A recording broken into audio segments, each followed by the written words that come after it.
कहानी अर्जुन और जादुई पेंसिल। भाग 6।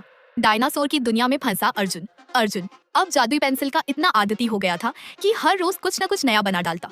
एक दिन उसे अपने विज्ञान की किताब में डायनासोर के बारे में पढ़ते हुए अचानक एक अजीब ख्याल आया, अगर मैं डायनासोर की दुनिया में चला जाऊं तो कैसा होगा।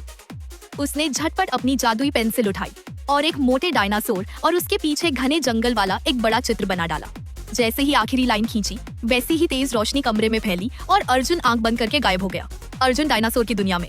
अर्जुन की आंख खुली तो उसके चारों ओर बड़े बड़े पेड़, अजीब पक्षी और सबसे डरावना सामने एक लंबा सा ब्रैकियोसॉरस खड़ा था जो पेड़ की पत्तियां चबा रहा था। अर्जुन ने धीरे से कहा, मुझे तो डर लग रहा है, लेकिन ये तो शाकाहारी लग रहा है।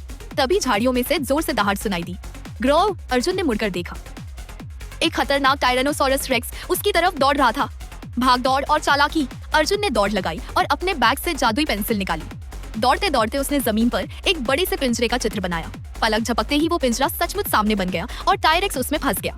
अर्जुन की सांस में सांस आई, लेकिन जंगल की आवाजें और ज्यादा डरावनी हो गईं। डायनासोर की दोस्ती।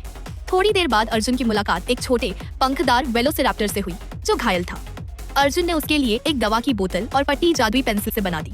वेलोसिरैप्टर खुश हो गया और अर्जुन को अपनी पीठ पर बिठाकर उसे उस घने जंगल से बाहर निकाल लाया। वापसी की जद्दोजहद। अब अर्जुन को वापस लौटना था, लेकिन जादुई पेंसिल की चमक मंद हो गई थी। उसने सोचा, मुझे वापस जाने के लिए कुछ बड़ा बनाना होगा। उसने पूरी ताकत लगाकर एक वक्त यंत्र, टाइम पोर्टल मशीन का चित्र बनाया। एक गोल दरवाजा जिसमें बिजली की तरह चमकती रेखाएं थी। पेंसिल ने आखिरी बार चमक दी और अर्जुन उसमें कूद गया। फिर से अपने कमरे में। अर्जुन की आंखें खुली, वो फिर से अपने कमरे में था।